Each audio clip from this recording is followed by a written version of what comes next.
은퇴 후에 경조사비 어떻게 하는 게 좋을까요? 1번 평소에 하던 대로 한다. 2번 금액을 줄여서라도 경조사비는 꼭 하는 게 좋다. 3번 금액을 줄이느니 차라리 안 하는 게 낫다. 50명에게 물었더니 가장 많은 응답은 2번 금액을 줄여서라도 경조사비는 꼭 하는 게 좋다라는 것이었다. 은퇴 후 가장 부담스러워하는 지출 항목은 뭘까요? 바로 경조사비였습니다. 노후 생활비에서 경조사비가 차지하는 비중이 의외로 무척 큰데요. 월 평균 50여만 원이라고 합니다. 직장에서 은퇴하긴 했지만 주변을 챙기지 않을 수도 없고 챙길 대상을 줄이거나 금액을 낮추기도 쉽지 않아 난감합니다. 어느 은퇴자의 말을 들어보세요. 퇴직하면서 소득이 줄었는데 매달 경조사비로 적게는 30만 원, 많게는 70만 원까지 나가요. 너무 부담돼서 힘듭니다. 경조사에 빠지면 모임에서 도태되기 때문에 안 갈 수가 없어요. 못 가더라도 봉투는 보냅니다. 경조사 끊고 산다거나 안 챙긴다는 소문이 나면 고립돼요. 그러면 외롭고 힘들지 않나요? 경조사비 내는 게 힘들어서 모임에서 빠지는 친구도 있어요. 카톡방에서 조용히 탈퇴하더라고요. 이 말은 어느 한 은퇴자가 내뱉은 한숨 섞인 말입니다. 은퇴 이후엔 현역 시절과 달리 인간관계를 정리할 필요가 있습니다. 현직에 있을 때는 밥 한 번 먹자고 줄을 서지만 은퇴하고 나면 경조사로 연락해도 얼굴 한 번 비추지 않는 사례가 빈번하지요. 진짜 친한 사람들 리스트를 작성하고 그들 중심으로 경조사를 챙기세요. 리스트 작성에는 가족관계 혈연, 학연을 1순위에 놓고 2순위에는 사업상 관계보다는 취미나 종교활동 등의 지인을 적으세요. 어릴 때부터 지금까지의 사정을 잘 아는 가까운 지인들이 해당되겠지요.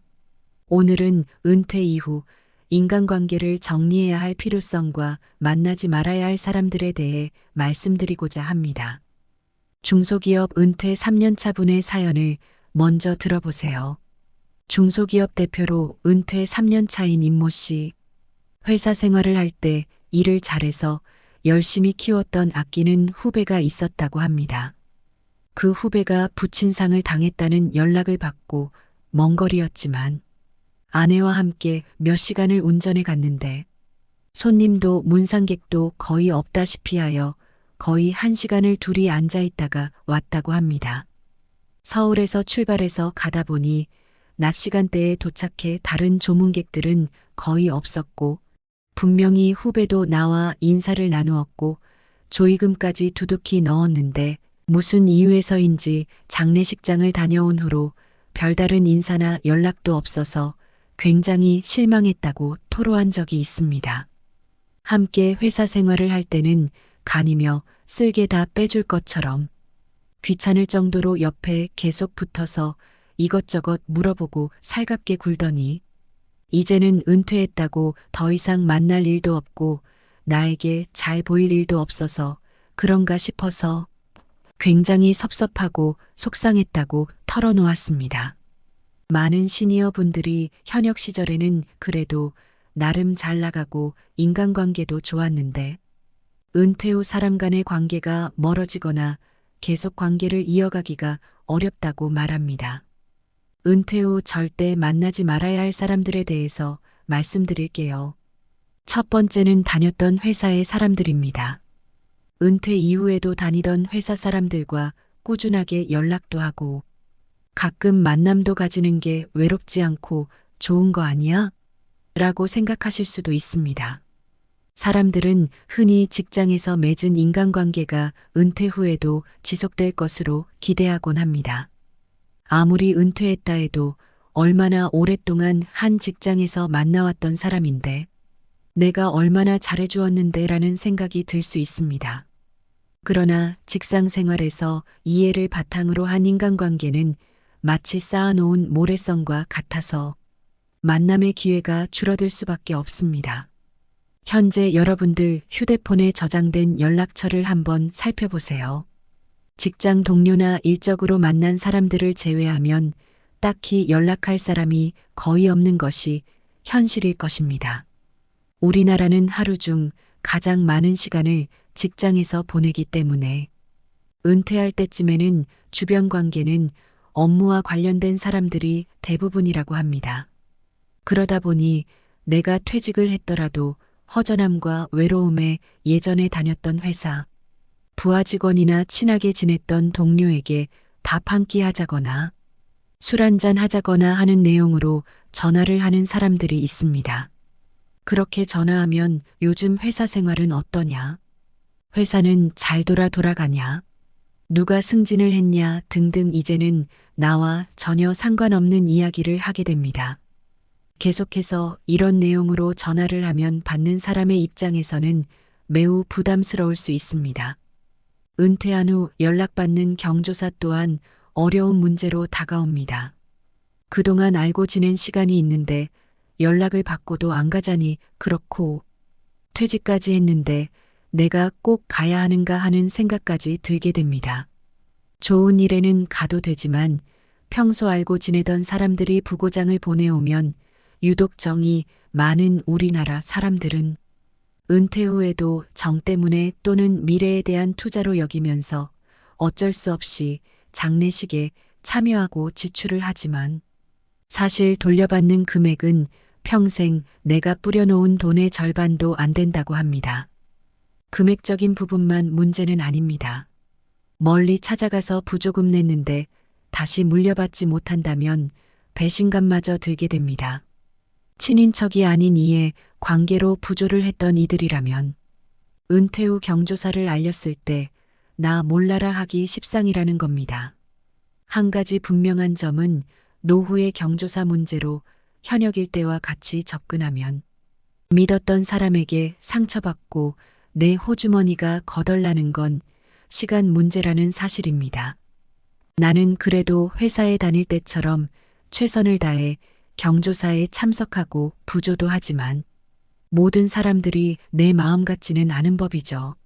내가 꼭 챙겨야 할 경조사가 있다면 굳이 참석하기보다는 돈만 보내는 것도 한 가지 방법입니다.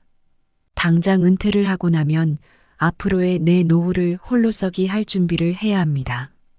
다녔던 회사 사람들과 굳이 만나서 대화해봤자 이제는 나와 상관없는 이야기만 오고 갈 것이며 다녔던 때와는 다른 이야기가 흘러나온다면 나는 그 대화에 끼기도 부담스럽고 어려워질 수 있습니다. 현실적으로 앞으로 나에게 도움이 될 만한 이야기는 없는 것이죠. 한 은퇴 전문가는 늦어도 60세 이후부터는 인간관계를 은퇴형으로 바꾸라고 조언합니다. 가장 중요한 것은 바로 시기입니다. 늦어도 50, 60대부터는 새로운 인간관계를 만들기 시작해야 합니다. 아시다시피 인간관계라고 하는 것이 하루아침에 갑자기 만들고 싶다고 해서 만들어지는 것은 아닙니다. 식물을 재배할 때나 반려동물을 키우듯이 주변 사람들에게 꾸준하게 관심과 사랑을 나누어 주어야 합니다. 그렇다고 아무나 만날 수 있는 문제도 아닙니다. 나이 들수록 좋은 사람을 곁에 오래 두고 만나는 것은 무엇보다 길어진 노후의 시간을 어떻게 보내느냐 하는 문제와도 직결되어 있습니다. 그렇다면 좋은 인연은 어디에서 어떻게 찾을 수 있을까요? 그것은 바로 내가 사는 인근 지역이 될 수 있을 것입니다. 한창 직장 생활을 할 때는 내가 살고 있는 지역을 천천히 둘러볼 기회가 별로 없지만 은퇴를 하고 노후를 보낼 지역을 찾았다면 이제는 대부분의 시간을 자신이 살고 있는 지역에서 머물게 되기 때문에 내가 살고 있는 지역을 라이프 타운이라고 할 수 있습니다. 그래서 이 라이프 타운에서 좋은 인연이나 친구를 만나는 것이 무엇보다 중요합니다. 구체적인 방법으로는 구청이나 시청 도서관이나 지역센터에서 운영하는 각종 프로그램에 참여해 보는 것이 좋습니다. 등산이나 탁구, 독서 등 자신의 관심사에 맞는 활동을 꾸준히 하다 보면 비슷한 취미나 가치관, 라이프 스타일을 가진 좋은 친구를 사귀게 될 가능성이 높습니다. 두 번째는 돈 얘기하는 사람입니다. 일반적으로 은퇴를 하고 나면 그동안 모아둔 노후 자금도 있을 것이고 퇴직금과 같은 목돈이 생길 수 있기 때문에 아무래도 이 시기가 어쩌면 살아가면서 돈이 제일 많은 순간이 될 수 있습니다. 어떤 직장에서 얼마나 오래 근무했을지에 따라서 퇴직금의 차이는 클 수밖에 없을 겁니다. 이 퇴직금이란 목돈은 내가 퇴직하고 나서 새로운 인생을 이모작할 때까지 버티라고 주는 돈이라고 볼 수 있습니다. 우리가 퇴직하기 전까지는 늘상 해오던 생활 패턴과 소비 패턴들이 있습니다. 예를 들면 한 달 생활비로 500만 원씩 쓰던 것을 퇴직 후 이제 매달 들어오는 수입이 없으니 가족들에게 200만 원씩만 쓰라고 한다면 가족들 입장에서는 어떨까요? 퇴직했으니 어쩔 수 없이 이해한다고 하더라도 어떻게 해야 하지? 하는 생각과 함께 굉장히 당혹스러울 겁니다. 그렇게 매월 들어가던 생활비 목록에서 무엇부터 줄여야 할지도 모르겠고, 그렇게 조금씩 줄인다고 해도 갑자기 절반도 안 되는 금액으로 줄이는 것은 누구라도 힘들 것입니다. 그래서 퇴직한 시점에 맞추어 최소 몇 년간은 버티며 새로운 일자리를 찾거나 시급제 아르바이트라도 시작할 수 있을 때까지 아껴서 생활비로 사용해야 합니다. 물론 퇴직금 외에도 모아놓은 현금성 자산이 많고 연금도 매달 400, 500만 원씩 꼬박꼬박 들어온다면 앞으로 크게 걱정할 부분은 없겠지만 우리나라 시니어분들은 노후 자금을 충분히 준비해 놓지 못한 분들이 더 많을 것입니다. 안 그래도 턱없이 부족한 노후 자금을 어떻게 마련해야 하나 걱정부터 앞서는데 당장 퇴직금이란 목돈이 생기면 어떻게 알고 많은 사기꾼들이 들러붙습니다. 이때 가장 중요한 것은 노후 자금을 크게 불려보겠다는 생각보다 지금까지 모아놓은 자금을 지키는 일입니다. 은퇴 후에는 어떻게든 모아놓은 돈은 지키고 약간의 돈이라도 직접 벌 수 있는 일을 찾아 나서야 합니다. 큰 돈을 벌지 못하더라도 잘 지키기만 해도 성공한 노후를 보낼 수 있습니다. 이때 내가 받은 퇴직금이나 노후 자금을 계획적으로 사용하지 않고 그대로 통장에 넣어두면 어떻게 알고 주변 지인들에게서 돈 좀 빌려달라거나 좋은 투자처가 있다는 식으로 연락이 올 수 있습니다. 평소에는 잘 연락도 하지 않던 친구나 지인들이 어디에서 내가 퇴직했다는 이야기를 들었는지 연락을 해옵니다. 은퇴 후 만날 친구나 전 직장 동료도 줄어들어 가뜩이나 공허하고 외롭던 찰나에 전에 알고 지내던 지인이나 가까운 친구에게서 연락이 오면 반가운 마음에 전화를 받아보면 갑자기 밥을 먹자고 합니다. 이렇게 오랜만에 친구 얼굴이나 한번 보고 밥이나 먹자고 나간 자리에서 서서히 본색을 드러냅니다. 서서히 자신의 어려운 사정 이야기를 꺼냅니다. 자신이 여기에 투자해서 얼마를 벌었다는 등 좋은 투자처가 있는데 노후 자금을 많이 불릴 수 있다거나 하는 식의 얘기를 늘어놓습니다. 내가 지금은 퇴직한 지 얼마 지나지 않아 당장은 꽤 큰 돈의 목돈이 있지만 언제까지 이 돈으로 노후를 보낼 수도 없고 아껴가며 산다 해도 언제 바닥을 드러낼지 모르기 때문에 이 돈을 그냥 묶여두기보다 빨리 좋은 투자로 성공해 노후 자금을 한 푼이라도 더 벌어야겠다는 조급한 심리를 이용하는 것이죠. 특히 평소에 정이 많거나 남을 배려하기 좋아하고 남이 부탁하는 일에 거절을 잘 못하는 성격이라면 이런 사기꾼들에게 좋은 먹잇감이 될 수 있습니다. 이것은 결코 멍청하기 때문에 속은 것이 아닙니다. 사기꾼들은 처음부터 계획적으로 접근하고 친절하게 대하며 작정하고 속이기 때문에 여기에 속지 않을 사람이 과연 얼마나 될까요? 나는 절대 당하지 않을 거라 장담하는 분들이 많겠지만 세상 모든 일에 확신하거나 장담은 금물입니다.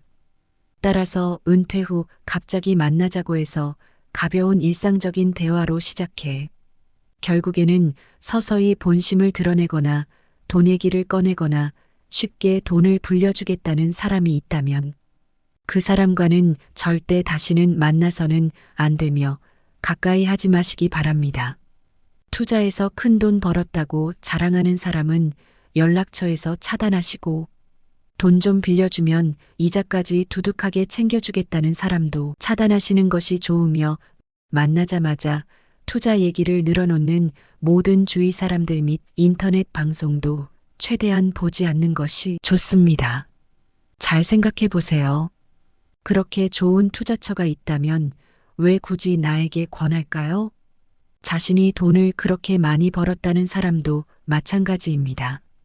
그렇게 고급 정보를 나에게 주려는 사람의 의도가 무엇인지 생각해 보신다면 정답은 정해져 있다고 볼 수 있습니다. 설마 이 사람은 아닐 거야.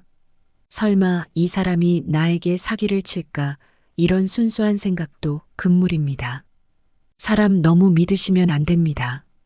돈을 많이 벌었다거나 이렇게 하면 돈을 크게 벌 수 있다는 이야기는 나와 상관이 없다고 생각하셔도 좋습니다. 그렇다고 모든 재테크 투자가 나쁜 것도 아니며 돈을 아예 벌 수 없다는 뜻도 아닙니다.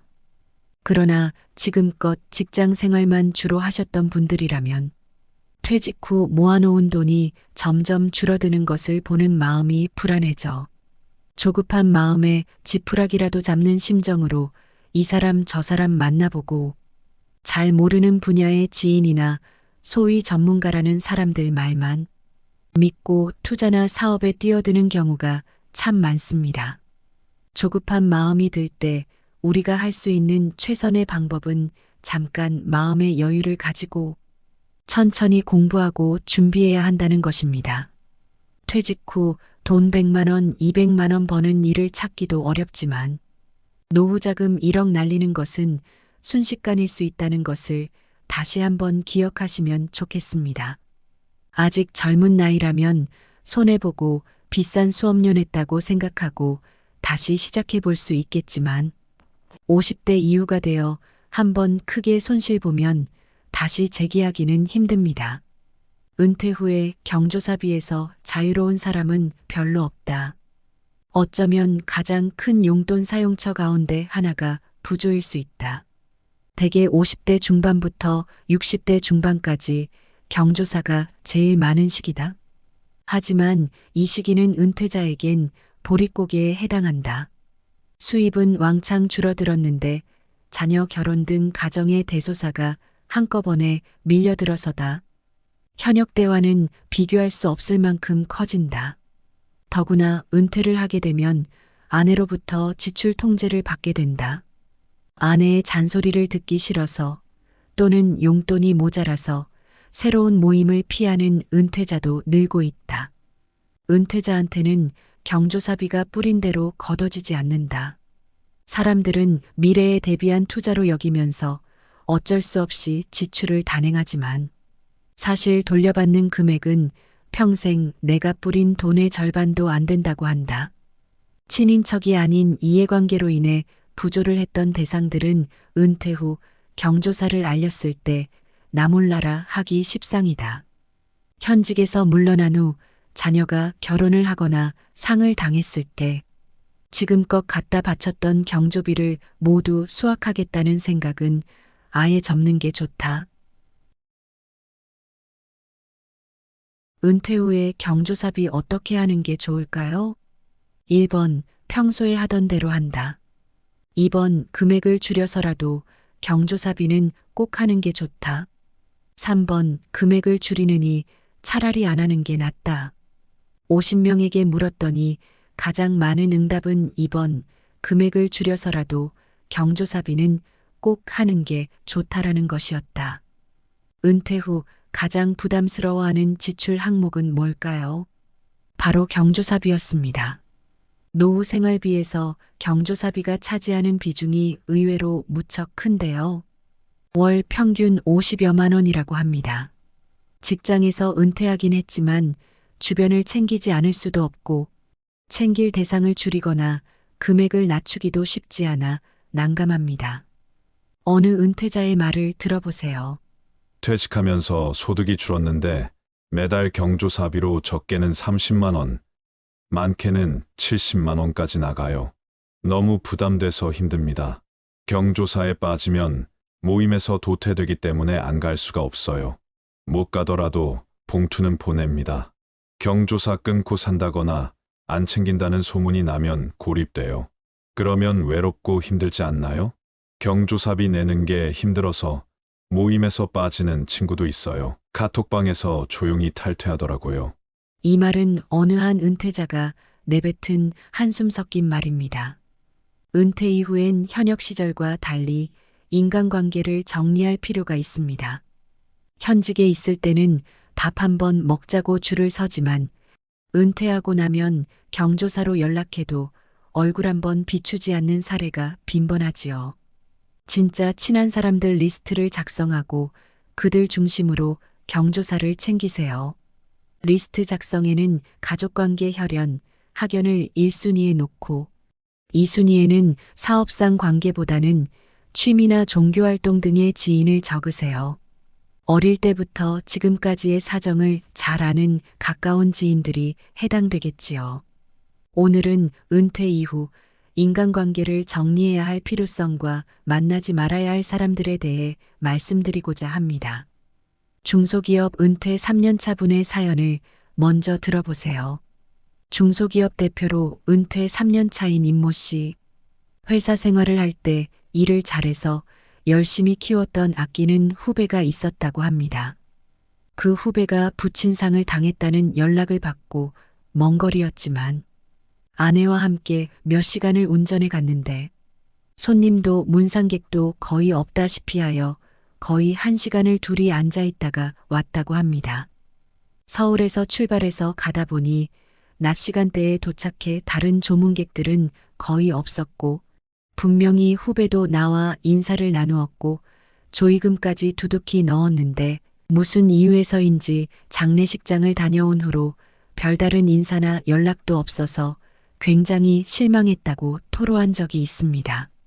함께 회사 생활을 할 때는 간이며 쓸개 다 빼줄 것처럼 귀찮을 정도로 옆에 계속 붙어서 이것저것 물어보고 살갑게 굴더니 이제는 은퇴했다고 더 이상 만날 일도 없고 나에게 잘 보일 일도 없어서 그런가 싶어서 굉장히 섭섭하고 속상했다고 털어놓았습니다. 많은 시니어 분들이 현역 시절에는 그래도 나름 잘 나가고 인간관계도 좋았는데 은퇴 후 사람 간의 관계가 멀어지거나 계속 관계를 이어가기가 어렵다고 말합니다. 은퇴 후 절대 만나지 말아야 할 사람들에 대해서 말씀드릴게요. 첫 번째는 다녔던 회사의 사람들입니다. 은퇴 이후에도 다니던 회사 사람들과 꾸준하게 연락도 하고 가끔 만남도 가지는 게 외롭지 않고 좋은 거 아니야?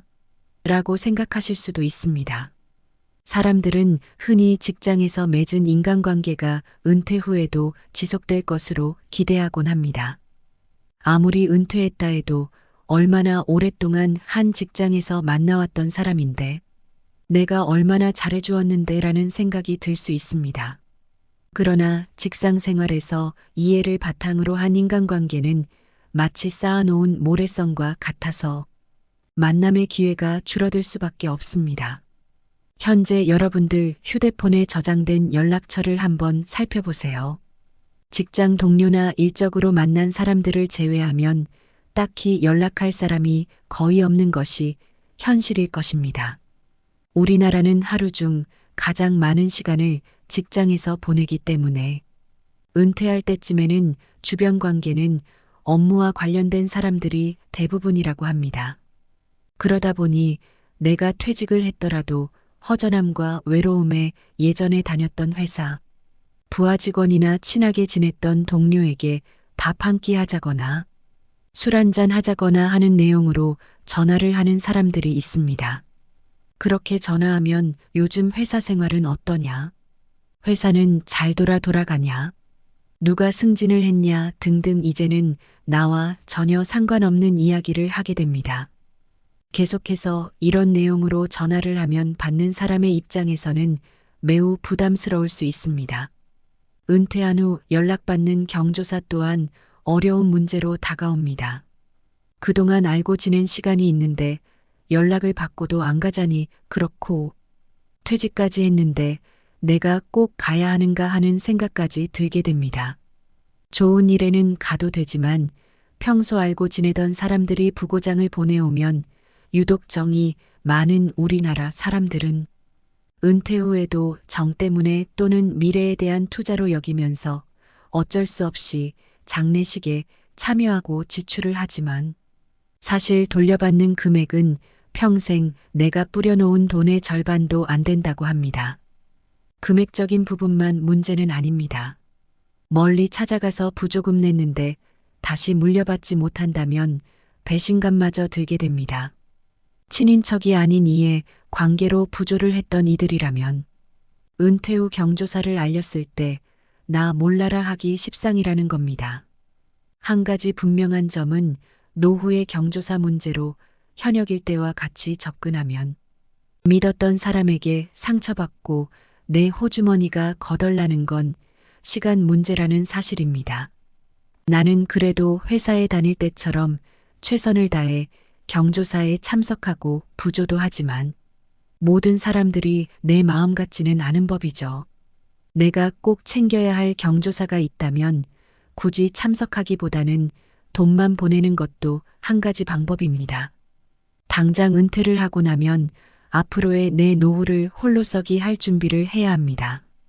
다녔던 회사 사람들과 굳이 만나서 대화해봤자 이제는 나와 상관없는 이야기만 오고 갈 것이며, 다녔던 때와는 다른 이야기가 흘러나온다면 나는 그 대화에 끼기도 부담스럽고 어려워질 수 있습니다. 현실적으로 앞으로 나에게 도움이 될 만한 이야기는 없는 것이죠. 한 은퇴 전문가는 늦어도 60세 이후부터는 인간관계를 은퇴형으로 바꾸라고 조언합니다. 가장 중요한 것은 바로 시기입니다. 늦어도 50, 60대부터는 새로운 인간관계를 만들기 시작해야 합니다. 아시다시피 인간관계라고 하는 것이 하루아침에 갑자기 만들고 싶다고 해서 만들어지는 것은 아닙니다. 식물을 재배할 때나 반려동물을 키우듯이 주변 사람들에게 꾸준하게 관심과 사랑을 나누어 주어야 합니다. 그렇다고 아무나 만날 수 있는 문제도 아닙니다. 나이 들수록 좋은 사람을 곁에 오래 두고 만나는 것은 무엇보다 길어진 노후의 시간을 어떻게 보내느냐 하는 문제와도 직결되어 있습니다. 그렇다면 좋은 인연은 어디에서 어떻게 찾을 수 있을까요? 그것은 바로 내가 사는 인근 지역이 될 수 있을 것입니다. 한창 직장 생활을 할 때는 내가 살고 있는 지역을 천천히 둘러볼 기회가 별로 없지만 은퇴를 하고 노후를 보낼 지역을 찾았다면 이제는 대부분의 시간을 자신이 살고 있는 지역에서 머물게 되기 때문에 내가 살고 있는 지역을 라이프 타운이라고 할 수 있습니다. 그래서 이 라이프 타운에서 좋은 인연이나 친구를 만나는 것이 무엇보다 중요합니다. 구체적인 방법으로는 구청이나 시청 도서관이나 지역센터에서 운영하는 각종 프로그램에 참여해 보는 것이 좋습니다.